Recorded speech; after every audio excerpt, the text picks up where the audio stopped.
siapkan mumpung urang guari hirup keneh nyin batur jang jaga ketika orang asup ke alam barzakh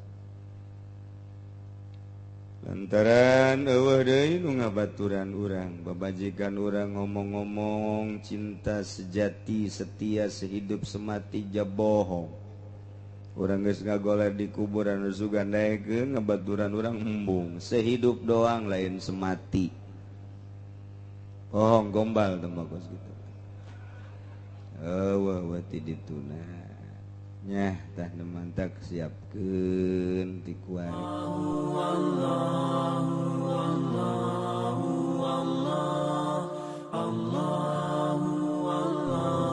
nyah ti Syawal tepi ka ayeuna ternyata tanggal hiji haji geus dihareupeun mata urang memang ieu mah bener-bener cepet ku Allah dicepetkeun perputaran matahari jeung bulanna sehingga teu karasa di samping cepet kemewahan dunia dibuka ku Gusti Allah ti mimiti kadaharan pake kendaraan menambah betahna urang di alam dunia hingga teu karasa ti minggu ka minggu ti bulan ka bulan sakumaha nu ku Kangjeng Nabi dicaritakeun di akhir zaman perasaan engke asana tu ka syahri sataun ko sabulan bae wa syahru kal usbu sabulan ko saminggu bae wal usbu kal yaum saminggu ko sapoe bae wal yaum ka saah sapoe mah ko sajam sajam mah percis ogos meuleumbara lakor manugari perepet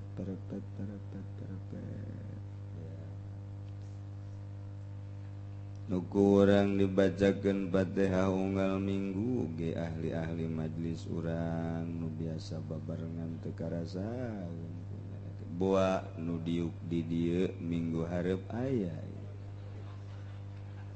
nu hajuh teu bisa milu di dieu nyan wallahu alam boa nu kolot boa nu ngora ai nu pantesna mah nu kolot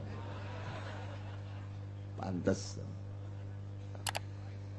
tapi jakapol ge sok raga gorengan dah gitu dingke-engke diantep deui cepet-cepet moal bisa lantaran eta mah geus aya tulisanana yakni ajal urang moal bisa maju sajengkal moal bisa mundur sasiku pas bae sakumaha ajal urang teu keur gering teu keur sehat teu keur sugih teu keur susah teu perang teu aman wayah datang ajal mah datang bae tinggal urang bae kuari nu masih keneh hirup urang meta jang bawaeun balik ka alam bako urang hirup ngabutuhkeun batur hirup jelema urang di politik butuh batur jang nyaritakeun politik ngatur strategi sosial kenegaraan urang di ekonomi butuh batur jang musyawarah tentang perekonomian urang di budaya butuh batur itu keneh dina agama butuh batur minimal orang butuh batur sakasur haju sasumur haju salembur tah kitu urang butuh batur di dunia mah batur urang jelema datang ka iraha batur urang ditu jeung jelema datang ka urang diasupkeun ka jero kubur babaturan urang baik anak atau pamajikan nganterna datang ka bibir kuburan doa teu saha di mana urang geus di pasangan padu aju dikorolak-korolak taneuh kadenge ku ceuli urang batur urang sakumaha deudeuh jeung nyaahna ka urang balik ka imah masing-masing urang ditinggalkeun semet dinya babaturan di dunia semet dinya babaturan di dunia urang di jero kubur ge ngabutuhkeun babaturan lantaran keungna pohara jasa bakal aya babaturan di jero kubur urang aya saha cak Kangjeng Nabi yatsbaul mayit salasa ahluhu wa maluhu wa amaluhu nu dua balik ahlu jeung malna balik deui ka imahna masing-masing nu bakal jadi batur urang setia terus datang ka digiring ka mahsyar datang ka ditimbang Gusti Mizan ke datang ka nyebrang di jembatan Shiratal Mustaqim batur urang teh amal urang batur urang ti mimiti sup ka jero kubur nu sajen balik amal urang mamilu amal urang salat amal urang puasa amal urang ngaji nah kuari urang ngaji diu pegel hareuda makin pegel makin bagus tateh makin hareudang makin ganteng ke bakal mun nundutan jore babaturan urang jore saya gede jero kubur kosu teu wau bae saha ieu batur ente batur di mana aya teh ngaji ka Cilongok teh nu diukna di juru bari ngarokok teh pan jore amat atuh panundutan tah ieu kunaon atuh sia nundutan seubeuh teuing uduk tah gitulah engke urang bakal boga batur amal-amal urang siapkeun jang nu ngabaturan urang besi engke urang hayang boga batur anu ganteng nu nenangkeun kapikiran urang geura siapkeun ti kuari urang hudang ti kubur jol nu ganteng tur sengit urang bakal nanya saha ieu ente ulah gandeng ye sobat ente waktu di dunia ih jasana di Cikupa mah nu kasep kieu eueuh aya ge Haji Uding lah Cikupa mah lah sapira Haji Uding cek cenah oh ieu mah batur ente aya hudang ti peuting teh oh nongton bola teh ya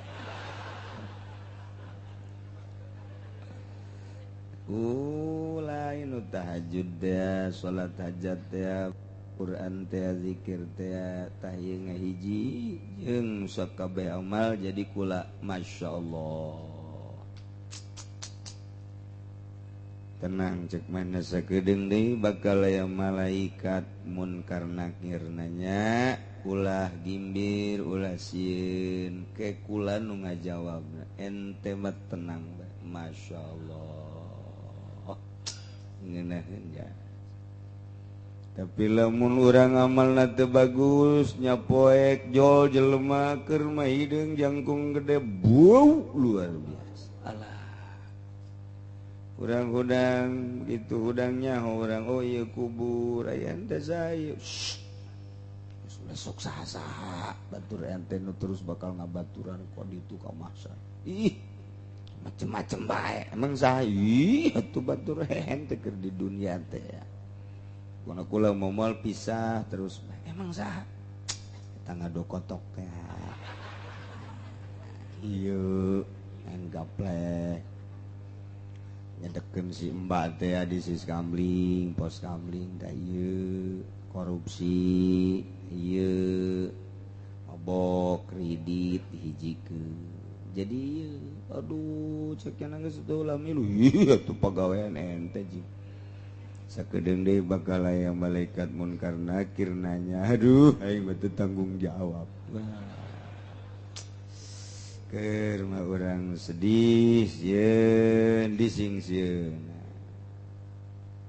terus amal urang eta bakal jadi batur urang siapkeun mumpung urang guari hirup keneh nyieun batur jang jaga ketika urang asup ka alam barzakh lantaran eueuh deui nu ngabaturan urang babajikan urang ngomong-ngomong cinta sejati setia sehidup semati ja bohong urang geus ngagoler di kuburan sugandaekeun ngabaturan urang embung sehidup doang lain semati bohong gombal teh mah kos kitu eueuh ti dituna nyah tah nemantak siapkeun ti kuari naon atuh ieu amal nu ku urang dilakukeun jang batur urang atuh sapopoe maka wajiban salat nu 5 waktu sataun sakali engke puasa di bulan Ramadan mun geus nisab harta zakat lain urang teh nu Allah dititipkeun ka urang titah ibadah melalui zakat mun urang datang ka Ramadan aya zakat fitrah mun urang nisab zakat fitrah zakat mal nisab keneh munggah haji sajabati eta amal-amal sunnah anu sangat berfaedah nu fadilah nu gede jasa di antara nuku urang deuk di hareupan ialah bulan haji. Iraha tanggal hijina kiai bulan haji teh tanggal hijina nurutkeun cek hisab qat'i sulam munairen jatuh ijtima pada malam Salasa. Malam Salasa 6,9 hampir 7 darjah. Jadi berarti teu dianggap lantaran ba'dal gurub geus nu dianggapna poe rebona. Poe rebo magribna eta bulan gede lantaran aya 10,9 hampir 11 darjah. Jadi ieu mah asana bareng lantaran gede darjahna. Mun ieu masih teu bareng keneh bae takol. Gede jasa bulan. Tapi sakadar nyaritakeun hisab besi aya anu lain hisab mangga kurang mangan sakadar nyaritakeun bahwa menurut hisab qat'i hasil sulam munairen adalah tanggal 1 Zulhijjah jatuh pada hari Rabu. Ilamun berbo Kemis Jumat lebaran poe Jum'ah ukufna mungkin Kemis. Diperkirakeun antara Kemis jeung Rebo lantaran gede darjahna di urang bae gede atuh komo di Mekah maka ditu. Ngan asana Kemis. Geus puguh nu berangkat ka tanah suci mangalaksanakeun ibadah haji. Geus aya dina ridho Allah salengkah na teh geus miceunaan dosa. Timimiti berangkat bahkan timimiti stor. Oh, dosa geus saragagan. Womo kuari mah nungguanana timimiti setahun waiting list, 3 tahun, 5 tahun, 7 tahun, kuari 9 tahun Kabupaten Tangerang. Engke mah bisa-bisa 30 tahun. Jadi lamun daftar umurna 60 tambah 30 sabaraha? Moal berangkat modar. Kos kitu cenah aya kamurahan. Lansia mah bisa diheulakeun, ja buktina hese bae. mun teu nembak tambah 15 juta ese bae ngaran geus turun mesti dipanggil tetap kudu mere deui 15 juta 25 tambah 15 juta sabaraha oh 35 tambah 15 sabaraha 50 juta Masya Allah nu jelas kos kitu beta peraturan di Indonesia dengan berbagai alasan kaharti ku urang ge lantaran jamaah haji nu sangat membludak kuotana teu ditambah ku Saudi Arabia maka dengan cara seperti lah teu bisa bae ngomong ieu kumaha bae ya keur carita omongan pemerintah ta kos kitu kaharti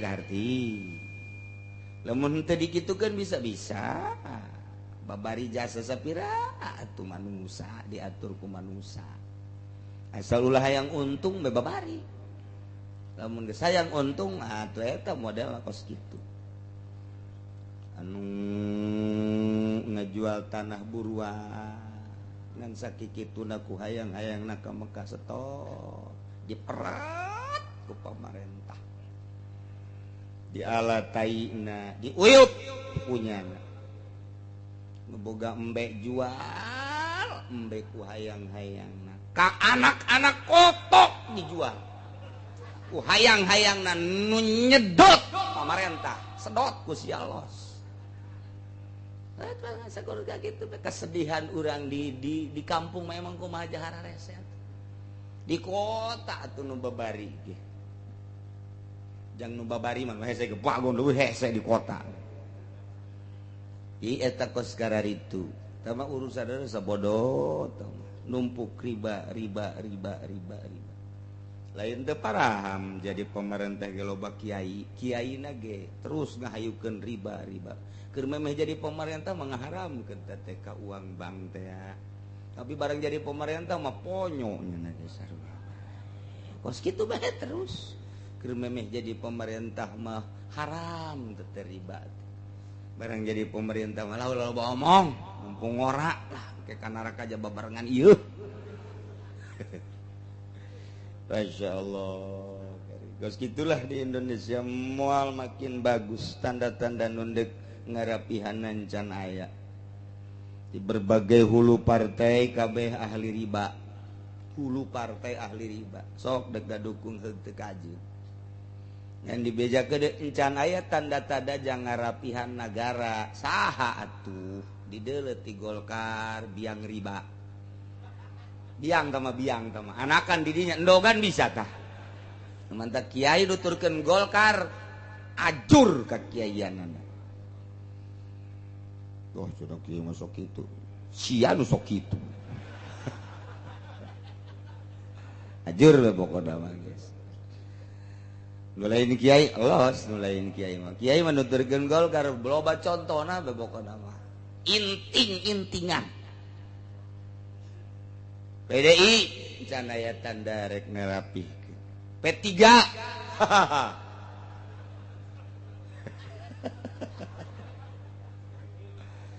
jeung nu sajen-sajenna jadi ieu makin ka dituna makin jero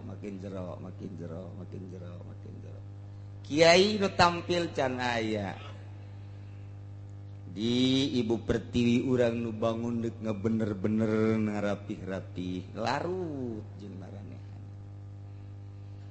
ieu mah sakadar nyaritakeun bahwa urang hirup kuari di negara urang semacam kieu bisa-bisa sing hade sebab geus paeh mah tadi nu ngabaturan urang amal urang sing hade jadi tanggal hijina adalah poe Rebo geus tanggal 8 tanggal 9 nu sok disebut tarwiyah jeung arpah jatuh pada poe naon tah Rebo Kemis sunah puasa tah poe Rebo jeung poe Kemis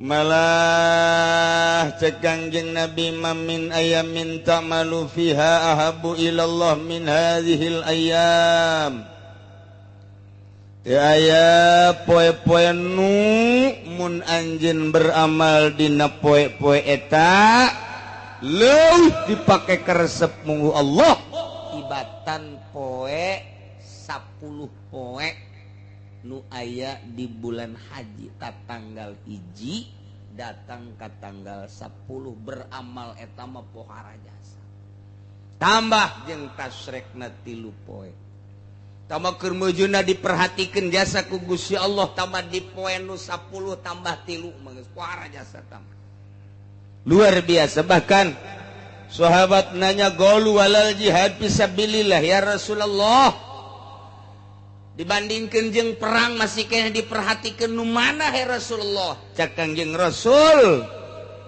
bola walal jihad fisabilillah hatta jeung perang fisabilillah poe nu 10 eta mah masih sangat diperhatikeun ku Gusti Allah. Waduh ieu nu deuk dihareupan ku urang ieu yang batur hirup urang di jero kubur batur hirup urang guari mah ieu tah mangkeluk-mangkeluk korawa-kurawa ieu nu Gusti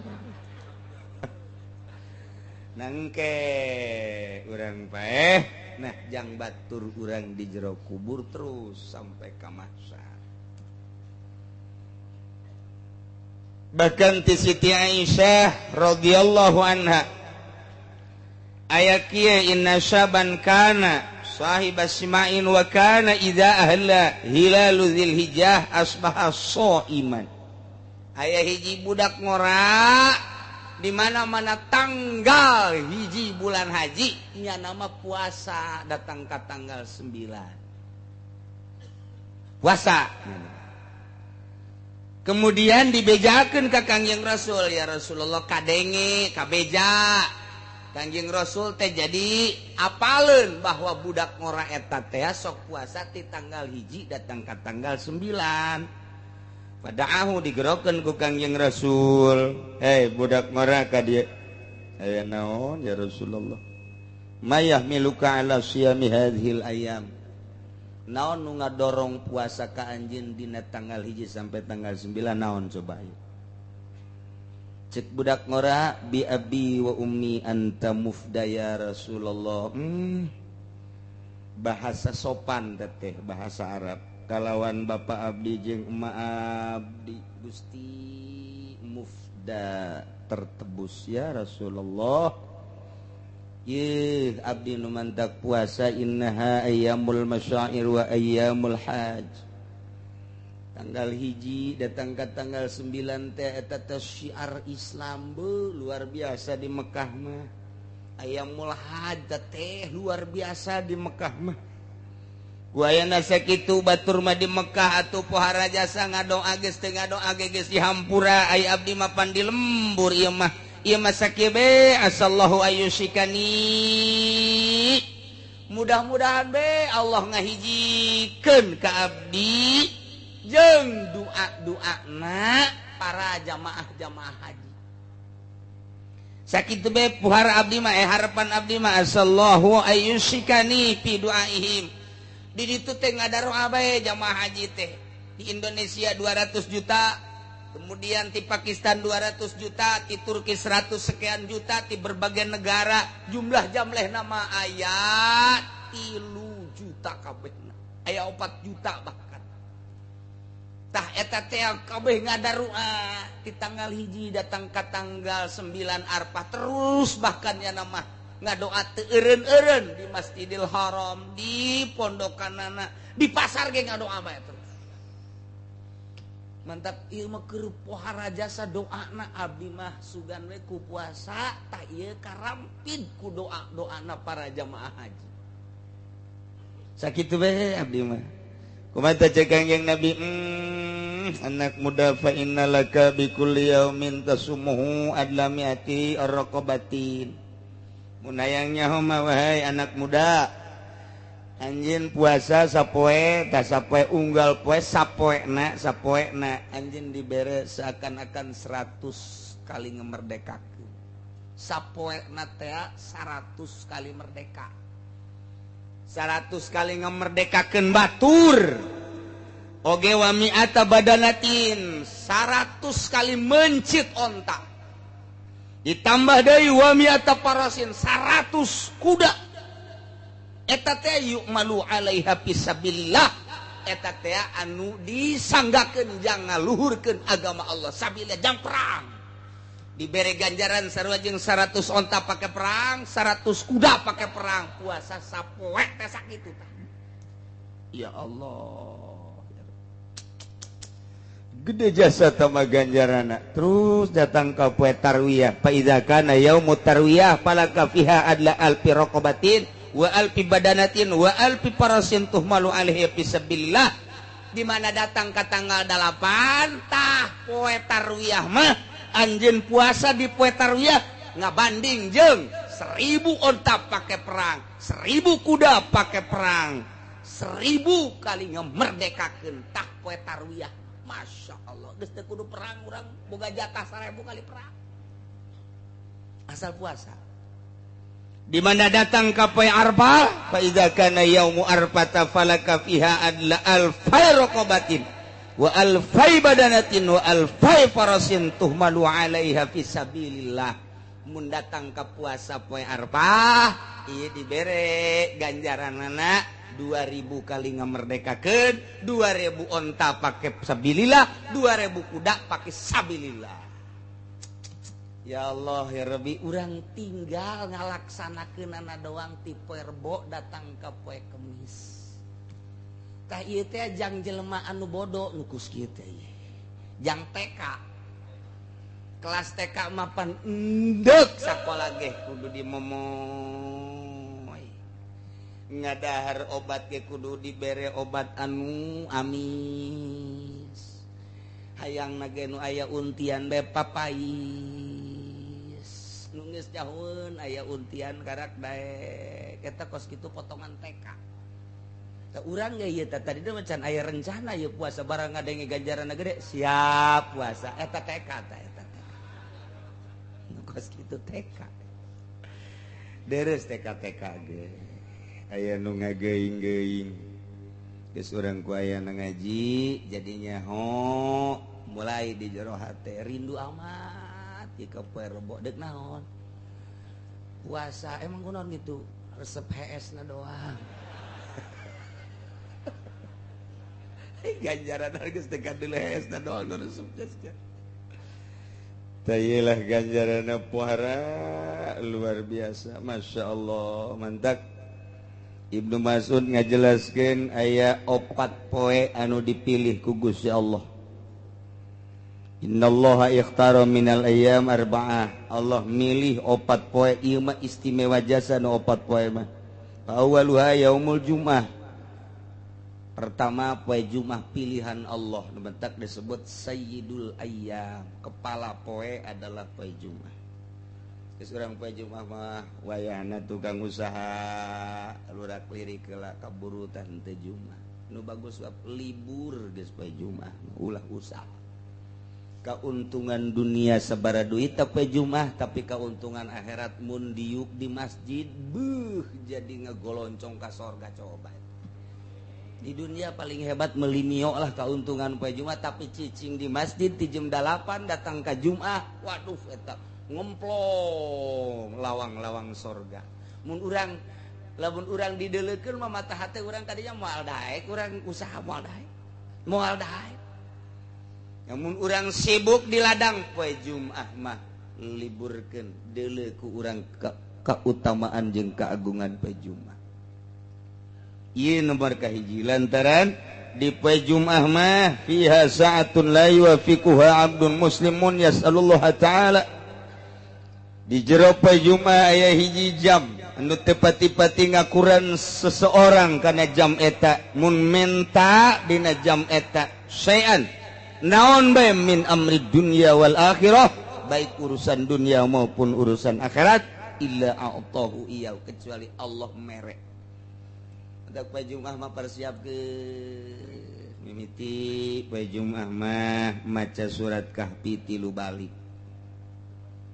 pada subuh teh surat Kahfi alhamdulillah bismillahirrahmanirrahim alhamdulillahilladzi anzala ala 'abdihi alkitab wa lam yaj'al lahu 'iwaja qayyimal terus eta nangis 3 balik beres eta Yasin 3 balik poe Jumat apa gawean poe Jumat beres eta maca Tabarok sabalik terus Waqiah sabalik Ar-Rahman sabalik kabelah dituna engke maca ti amma yatasaalun datang ka qul a'udzu birabbin nas ulah disargauh pagawean poe Jumat teh endang ngarokok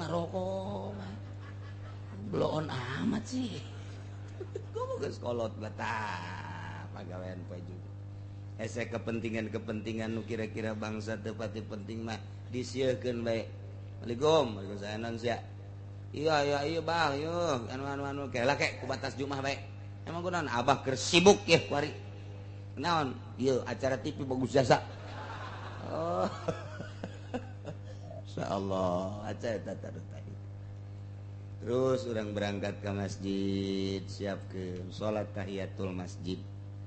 Sholli sunat tahiyatul masjid rakaatain Allahu akbar beres duha 8 rakaat mantas duha salat tasbih 4 rakaat beres diuk dawaitu an ataqifa fi hadzal masjid sunnatan lillahi taala langsung maca sholawat 100 balik dur aja eta mantep jasa takos kitu teh nikmat ngadengekeun mah ngalaksanakeun boro-boro atuh teu kitu ge setengah-setengah kitu. Henteu kos kitu jasa-jasa saparapat kos kitu. Ulah ieu mah ngalamun ke mana Pak? Ah, tinggalin ya sana. Emang jam 12:05 aduh. Kaberangan ieu Bapak ya. Wah, geus dijalankeun Allahu Akbar. Alhamdulillah sajana kaburukeun. Tolol teh. Kita alhamdulillah batur geus maca sholawat sabaraha geus baca Quran sabaraha kauntugannyana di pasar sabaraha duit eta poe Jumat teh dibandingkeun jeung nu diuk bae sorga nu jelas-jelas ya Allah Jumat teh kula mamapelingan doa sing hararade moal kebel urang hirup di dunia mumpung urang kapanggih jeung poe Jumat persiapkeun. Nomor kedua yaumu arfata pilihan tama di mana-mana aya poe arfa yubahillahu ta'ala malaikatahu Allah bangga luar biasa terhadap malaikat wahai malaikat cek Gusti Allah ya malaikati unzuru ila ibadi ja'u dalam ku anjeun wahai para malaikat hamba-hamba kaula nu dararatang ti berbagai negara ti penjuru dunia tuh, dah tuh orang terep tuh, orang Kendal dah tuh kusia tuh, orang Cikupa tuh tatangga Sarwiti ayah, dah tuh orang Sepatan, di berbagai cek malaikat mah banget apa derep amat emang gitu, berbagai negara datang nu hidung, nu koneng, nu putih, nu pendek, nu petot, darah datang kabeh, susan wa gublon.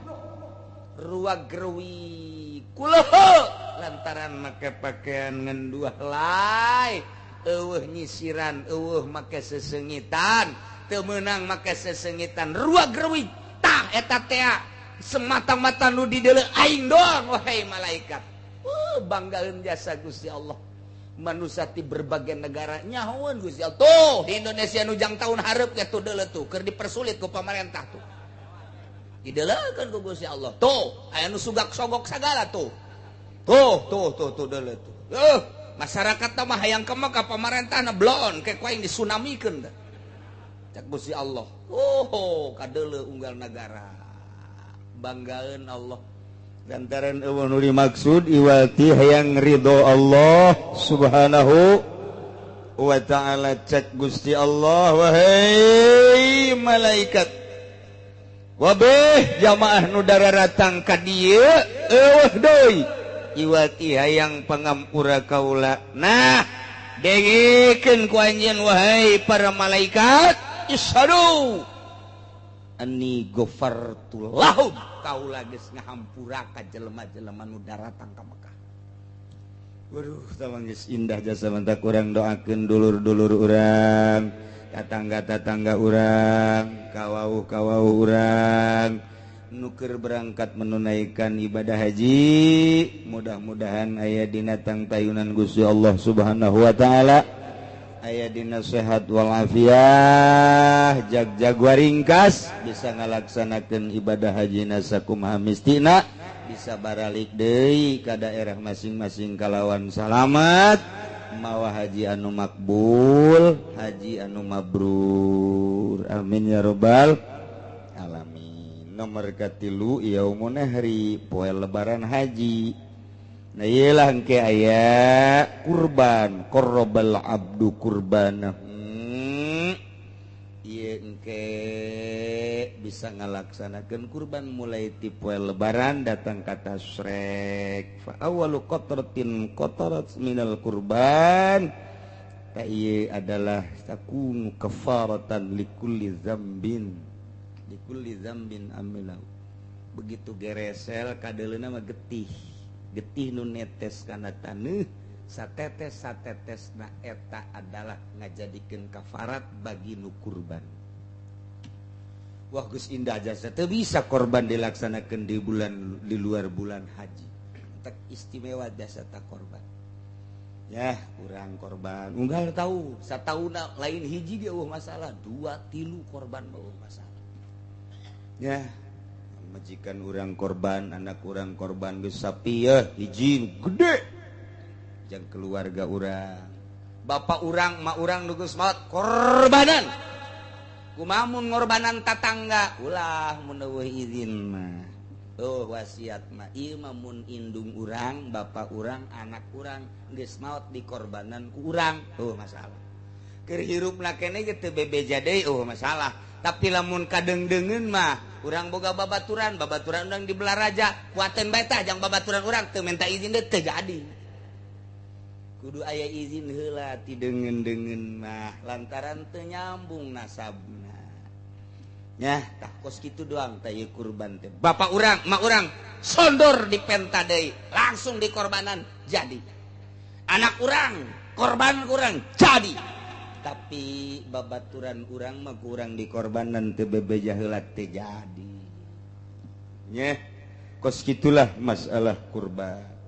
Nomor kaopat ieu adalah yaumul fitri tah 4 poe eta mah luar biasa.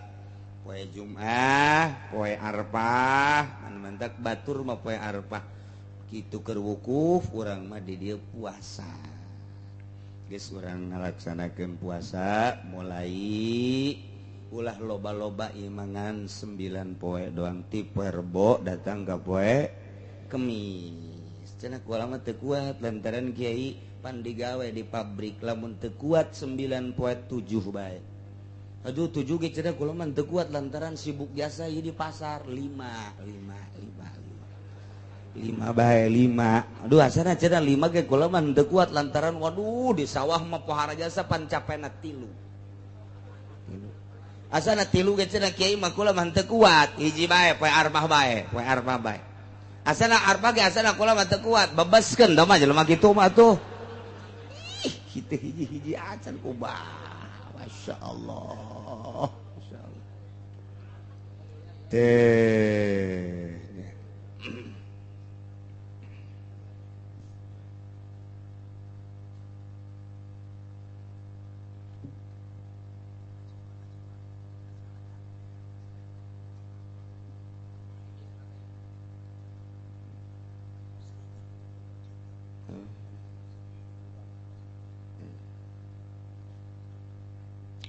iya maya nunyunkeun doana ya nu ngadadak kedamang di ruang ICU Haji Mamin Cikupa.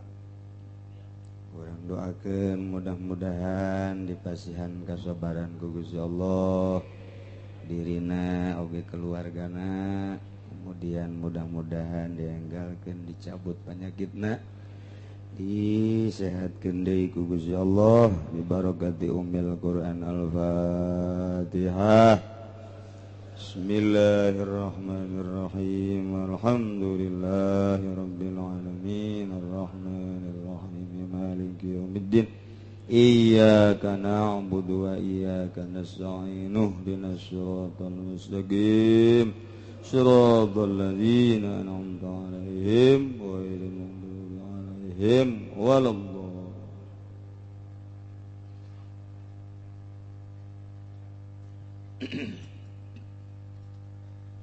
Tah keur carita puasa sekalian ganjarana kumaha teteh kiai puasa dina bulan haji teh sakadar nyaritakeun kitu ganjaranana fadilahna supaya urang tertarik jeung puas. Al-yaumul ladzi ghafarallahu fihi li Adam alaihissalam awwalu yaumin min Dzulhijjah. Kangjeng Nabi Adam boga dosa diturunkeun ti surga ka dunya dihampurana tanggal hiji bulan haji. Dihampura ku Gusti Allah, irpa rasaka ya Adam tanggah. Qad ghafartu lak kaula geus ngahampura ka anjeun wahai Adam. Tah eta Allah ngahampura ka Kangjeng Nabi Adam tanggal hiji Dzulhijjah. Numantak man shoma dzalikal yaum ghafarallahu lahu kulla dzambin. Saha jelema nu puasa tanggal hiji bulan haji geus kabeh dosa dihampura ku Gusti Allah. Alhamdulillahirabbil alamin. Hiji. Poin kedua wal yaumul tsani istajaballahu du'a Yunus alaihi salam. Poin kedua Allah ngaijabah kana doa Kangjeng Nabi Yunus alaihis. Begitu Kangjeng Nabi Yunus naik kapal diundi oleng kapal. Cek nahoda ieu mah kudu salah sahijina aya anu ngagejeburkeun ka laut. Daripada kabeh cilaka maning hiji, setuju kabeh. Carana diundi keluar Yunus. Aing Kangjeng Nabi Yunus. Undi deui kadua kali, tep keluar deui Yunus. Aing teh mah jaha. Cek Kangjeng Nabi Yunus. Kocok deui katilu kali Yunus. Watung bagaimana Pak Yunus? Siap. Kunaon maneh nu mantag siap aja menyelamatkan seluruh umat kula jadi tumbal nabi makos kitu. Daripada paeh kabehkeun bae kula jadi tumbal jaga di akhirat kajenting umat anu salamet. Masalah kula rela jasa. Padahal di jero hatena mah ieu aing keur ditegor ku Gusti Allah.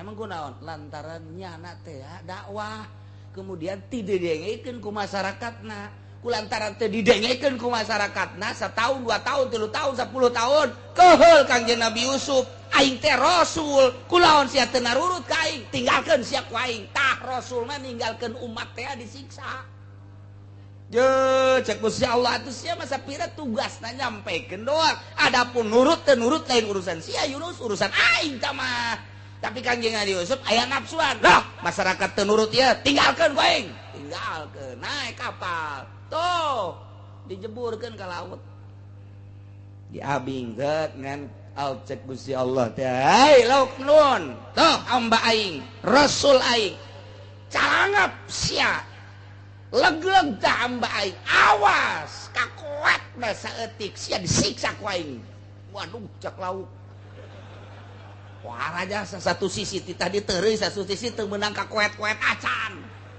hebat jasa kakawasan Gusti siap cek laut teh calangap bae jana kieu bae bajapur leup ka jero lauk nu ngalingkem lauk teh plek poek poek kan barang di deuleu wah ieu mah lauk ieu asang ieu jantung ieu lauk atuh di jero lauk cek Kangjeng Nabi Yunus aing di jero lauk ieu. Poek.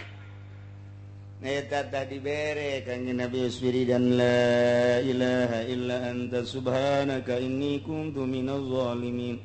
Fastajabna lahu wa najainahu minal ghammi wa kadzalika nunjil mu'minin. Dibaca bae teh ku Kangjeng Nabi Yunus tak urang ge ku ari teh keur poek ieu. Di nagara teh keur poek, politik poek. Ekonomi poek, budaya poek, agama keur poek, baca eta caang jangan. Iya Kangjeng Nabi Yunus dah. Nah iya begitu Kangjeng Nabi Yunus maca eta bae. Nah diutahkeun ku lauk nun borolo sakumaha orok teu daya teu upaya teu daharna naon di jero. Masyaallah tah eta teh diijabah doa Kangjeng Nabi Yunus poean kadua bulan haji. Masyaallah fa akhrajahu min batnil hut lamantak man shoma zalikal yaum kana kaman abadallaha ta'ala sanatan lam yasillah fi ibadati tarfata aini. Sajelema nu puasa dina poe kadua bulan haji sarua jeung ibadah ka Gusti Allah sataun teu maksiat sakiceup-kiceup acan. Buhara jasa. Lamun datang ka teu kabita tah puasa nu geus ngadenge teu kabita, tah rantai jelema. Teu kabita. Insyaallah. Poean katilu allazi istajaballahu fihi du'a Zakaria alaihi salam. Poean katilu diijabah doa Kangjeng Nabi Zakaria alaihi salam man shoma dzalikal yaum istajaballahu du'a sajalma anu itu puasa dina poean katilu bakal diijabah sakabeh doana. Nomor kaopat al-yaumul ladzi wulida fihi Isa alaihi salam dilahirkeun Kangjeng Nabi Isa dina tanggal 4 Dzulhijjah. Mandak man shoma dzalikal yaum afallahu anhu al-ba'sa wal faqra. Allah bakal ngaleungitkeun kafakiran. Tah eta tah luar biasa. Kemudian poe kalimana al-yaumul ladzi wulida fihi Musa tanggal 5 haji dilahirkeun Kangjeng Nabi Musa alaihi salam. Man shoma dzalikal yaum bari'a minan nifaq wa min azabil qabri sajelema anu puasa dina poe kalima bulan haji bebas tina nifaq jeung bebas tina siksa kubur. Alhamdulillah. Poe kagenep al yaumul ladzi fatahallahu ta'ala li nabiyyi fihil khair. Sahajelema nu puasa dina poe kagenep yang zurullahu ilahi birrahmah fala yu'adzabu ba'dahu abadan. Allah dedeh jasa jeung nyaah jasa moal disiksa terus datang ka iraha. Pohara jasa. Katujuh al yaumul ladzi yughlaqu fihi abwabu jahannam poean anu dikunci lawang-lawang jahannam wala tuftahu teu dibuka deui hatta tamdiya ayyamul asy sehingga beres 10 hari bulan haji. Nu mantak sajelema nu puasa dina tanggal 7 baka aglaqallahu anhu salasina baban minal usr. Allah ngonci lawang kesulitan sampai 30 lawang kesulitan dibuka 30 lawang kagampangan. Tanggal 8 ialah alladzi yusama yaumut tarwiyah.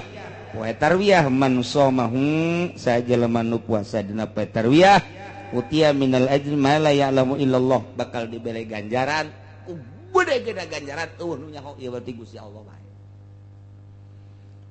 Tanggal 9 adalah poe itu poe Arfah. Yaumut tasyal yaumul ladzi huwa yaum Arfah man shoma kana kafaratan li sanatin madiyah wa sanatil mustaqbalah. Jelema nu puasa dina poe ka-9 yakna poe Arfah eta ganjaranana dileungitkeun dosa nu geus sataun nu bakal sataun. Satahun kaharep geus moal dicatet dosana nu enggeus ka tukang dihapus. Masya Allah. Poe ka-10 lebaran urang babarengan mencit kur naon hartina duit 1 juta 2 juta lamun dibandingkeun jeung ridho Allah sorga. Naon hartina duit 10 15 juta pake meuli sapi ku urang dipurkeun jeung masyarakat teh eta teh kadeleuna mah daging tapi horenganan urang keur meuli surga. Geus bagi jelema anu aya kaleulewihan dina bulan haji ulah diliwatkeun datang ka teu korban unggal tahun korban mah masalilah urang hirup mangpang meungpeung dibere anugerah urang ku Gusti Allah dibere harta urang gunakeun pake kurban. Awalna urang puasa kemudian tanggal 10 urang babarengan lebaran kemudian urang bari mencit kurban. Etalah jang batur urang saenggeus urang maot nu bakal ngabarengan urang tah amal-amal urang nu tadi dicaritakeun. Mudah-mudahan urang kabehan dibere sehat, dibere jagjag, dibere daek ngalaksanakeun ibadahna, tur dibere kuat urang ngalaksanakeunana batur paling penting mah dibere ikhlas hingga orang bener-bener menang ridho Allah Subhanahu wa ta'ala. Ketika orang maut kapanggih amal-amal orang, oh iya nu ganteng nu kasep nu seungit teh ya.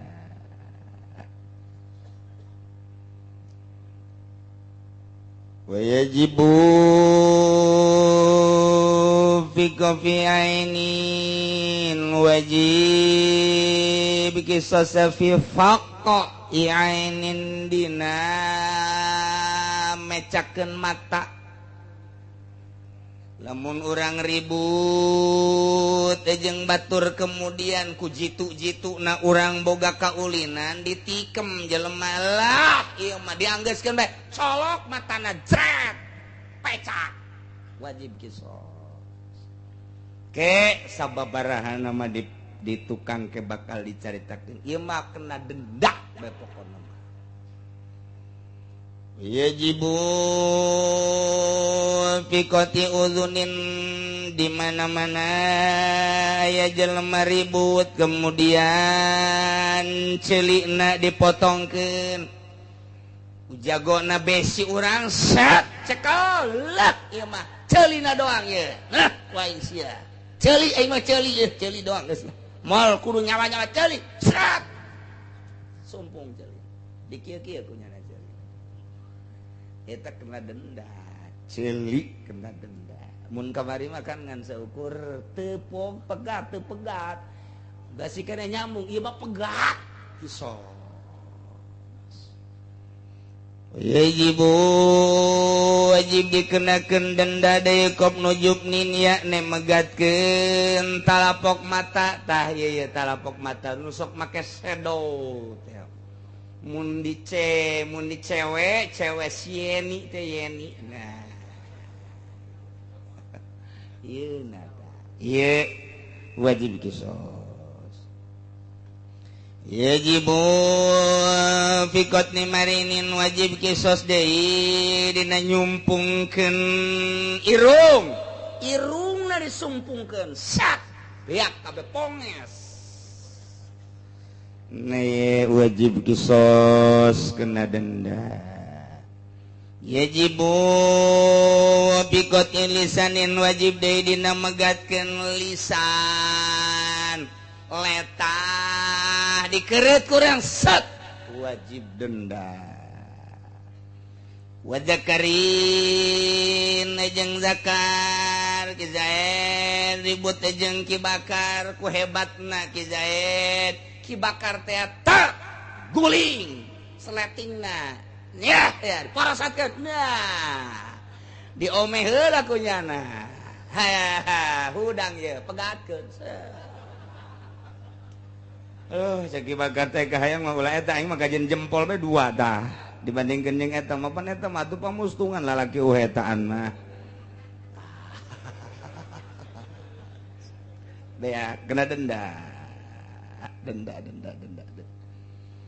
nu balik ti mana nu balik ti timur urang mun kembali deui ningali timur sabalaha ratus tentara ribu tentara nu dikirim ke timur ti mimiti tahun sabaraha 7 hiji teh sabaraha eta datang ka tahun kamari naek kitu Habibi lamun ti 7 hiji we ti 7 hiji datang ka Habibi naek sabaraha puluh tahun 7 hiji, 8 hiji, 9 hiji, 2000 hiji, 30 tahun. Urang lamun neuleuh ka tukang, Masya Allah, aya nu eueuh celian, nu eueuh mataan tentara urang, nu eueuh irungan, anu penyon beungeutna teh. Oh, kena rudal dan lain sebagainya. Nu eueuh bobogaanna lagi sabaraha puluh, sabaraha ribu. Samaru kumaha eta teh. Gelut jeung urang ditu teh. Tak benang ieu na bae dipotong balik ke Indonesia pamajikanna na minta cerai ulama cenah minta cerai bae deuk kumaha coba setia mah setia bae tapi kan kula nu mentak bogoh ke etana cekna jauh eta anu atuh kumaha kasepna ge jang naon kakak kula mah loba jasa tentara ditinggalkeun nu mentak nyeri jasa ketika Habibi naik eleh main politik na sagilek 1 menit serahkeun deui timur-timur beuh geus dikorbankeun pengorbanan bangsa Indonesia teh kabehan lain tentara bae urang keur zaman di SD teh iuran jangka tim-tim ngumpulkeun baju jangka tim-tim ngumpulkeun segala jangka tim-tim urang sok diterangkeun ku guru negara urang teh keur perang di timur-timur urang sering berdoa lantaran ngirim doa ke tentara-tentara urang pejuang nu keur memperjuangkeun tim-tim sagilek hanya 1 jam terebut deui beres Masya Allah karim asana lamun sataun bae tah Habibi jeung Jakarta beak tinggal Cikupang aduh Gusti Allah teu menang salah milih pemimpin teh 1 kali salah odol-odolan wajibu pikoti unsaya ini wajib kisos tidak megatkeun endog 2 mun lalaki mah ya endogan di handapna 2 eta dipegatkeun wajib kisos Makaza alyanun gitu keneh birit 2 birit disompak datang ka biritan kena denda itu keneh sufroni fil asah bibir 2 nu aya di handap anu potonganana kosungut jin jin begitu kalau kehandapnya potonganana beda jeung urang aya jelema mah di luhur kieu aya jin mah kitu tah potonganana mantap eta galak sarua jeung jin aya jinan boa eta ge sarua tah eta lamun etana dirusak nah ieu wajib qisas zaman deui emang kumaha gitu diurang eueuh cerita ku kumaha coba cerita Garut DI teh ya di Garut pan ayana ta eta teh Kartoswiro gunung tadi pasantrenan Karesek mah kaciri gunungna kadinya tah jadi nu kadeuleu teh gunung tempat Kartoswiro tah eta di dinya tah ketika serangan DI emang kumaha gitu awewe tewak kita dikukumahakeun ngan susuna bae disompang teu di jalan di mun lalaki bebor barang na bobogaanan sompak teu di jalan mata loba baheula mah lalaki nimu susu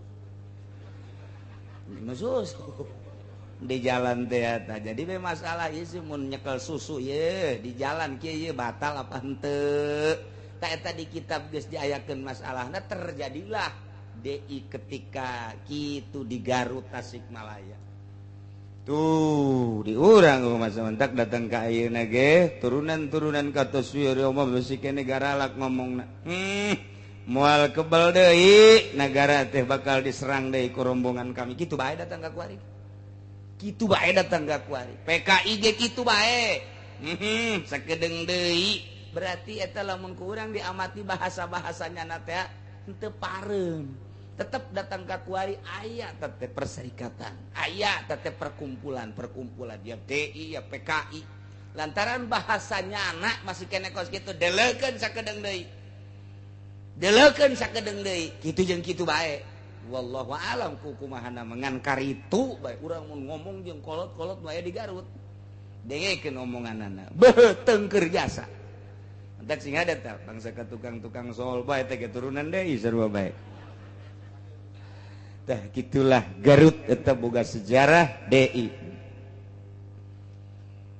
wala qisas pikasil izami teu wajib qisas dina ngaremukeun tulang mah cuman walahu qatu aqrabi mafsilin la modil kasri menang ka jelema anu ditatuanana megatkeun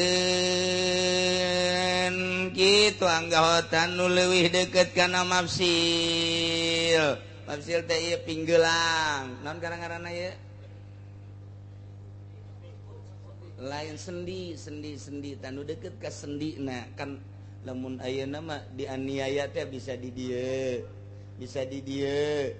Mundi dia deket na ka dia mundi dia deket na ka dia engke beda-beda tangke kisosna mundi dia deket ka leungeun ka dia apa deket ka dia tak ka sendi ta eta teh aya perhitunganana deket ka mana na lamun dibitis deket na ka mana ye apakah sendi handap apakah sendi dengkul dipingping teh sendina nu mana ta eta teh aya perhitunganna teu meunang sagawayah lumantak menang ka jelema anu dianiayana na ieu megatkeun nu leuwih deukeut kana sandina ila maudil kasinu deukeut kana tempat pecahna tulang jeung deui aya dendaan sasesana hukumatul baki lamun ti dieu ka dieu leuwih deukeutna berarti dihitungna di dieu tah hitungna ieu sendi ieu kan aya sesana sakieu tah sesana engke make hukumah dendaan hukumah geus sarua aja motong nama di dieu bae dihukumna di kisosna ari ieu sesana diperhitungkeun jadi aya embohna